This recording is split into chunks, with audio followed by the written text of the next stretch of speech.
নমস্কার বন্ধুরা, আপনারা দেখছেন অনন্যার রান্নাঘর। আজকে একটি নতুন রেসিপি নিয়ে চলে এলাম, ডালের বড়া দিয়ে ঝোল রেসিপি। চলুন তাহলে রান্নার জন্য কি কি উপকরণ লাগবে দেখে নিই। দেখুন, আমি এখানে ঝোলের জন্য আলু কেটে নিয়েছি ছোট ছোট করে। ফোড়নে দেওয়ার জন্য তেজপাতা, লবঙ্গ, এলাচ, দারচিনি নিয়েছি।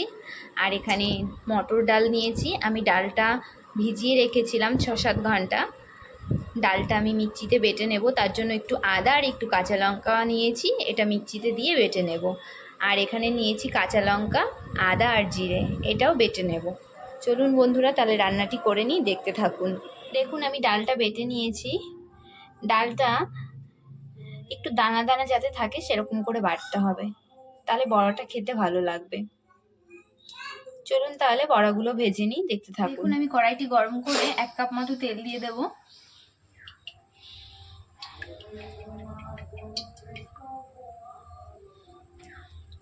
দেখুন, আমি ডাল বাটার মধ্যে পরিমাণ মতো লবণ হলুদ দিয়ে দিয়েছি। এবার বড়াগুলো দিয়ে দেব।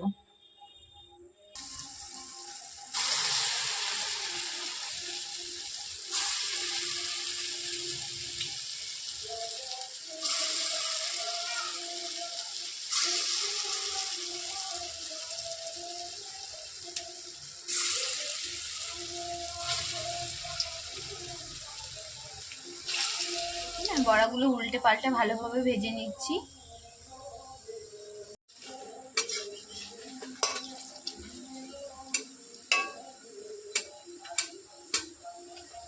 দেখুন বন্ধুরা, আমি বড়াগুলো সব ভেজে নিয়েছি। এই বড়া ভাজা তেলেই আলুগুলো এবার ভেজে নেব।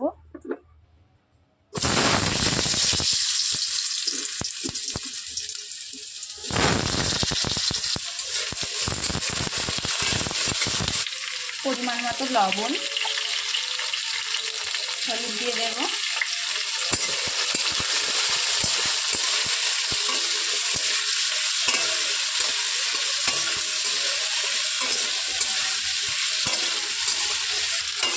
নেড়ে চেড়ে ভালো করে ভেজে নেব।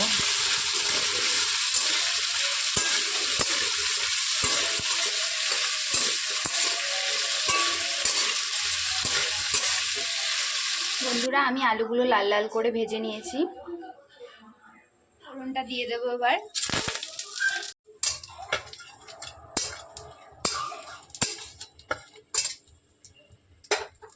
এবার বেটে রাখা মশলাটা দিয়ে দেব। মশলাটা ভালোভাবে ভেজে নেব।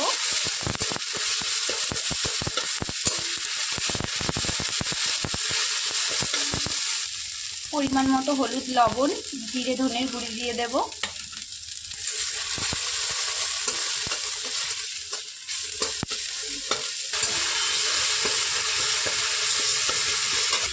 ভেজে রাখা আলুগুলো দিয়ে দেব।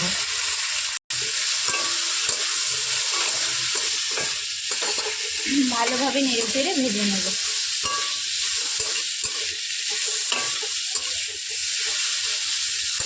এবার পরিমাণ মতো জল দিয়ে দেব।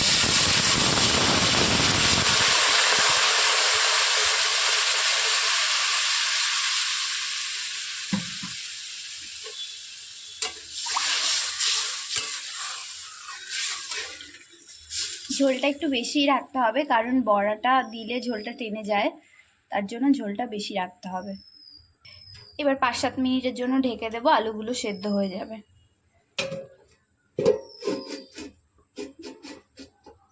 বন্ধুরা, 5-7 মিনিট পর ফিরে এলাম। আলুগুলো একদম সেদ্ধ হয়ে গেছে। দেখুন, এবার বড়াগুলো দিয়ে দেব।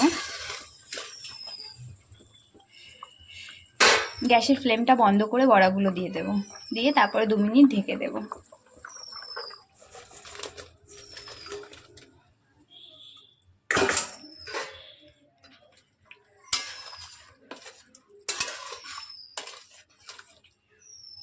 এক চামচ মতো ঘি অ্যাড করব। আপনারা চাইলে এটা পেঁয়াজ, রসুন, আদা দিয়ে করতে পারেন। আমি নিরামিষ পদ্ধতিতেই করলাম। এভাবে একবার বাড়িতে বানিয়ে খেয়ে দেখবেন, খুব টেস্টি একটা খাবার। অল্প মশলায় রান্নাটি একদম মিনিটের জন্য ঢেকে দিলাম। দেখুন 2 মিনিট পর ফিরে এলাম। বড়াগুলো কতটা ফুলেছে, ঝোলটাও অনেকটা টেনে গেছে। দেখুন কত সুন্দর হয়েছে। এভাবে আপনারা বাড়িতে বানিয়ে খেয়ে দেখবেন অবশ্যই। ভালো লাগলে লাইক কমেন্ট করবেন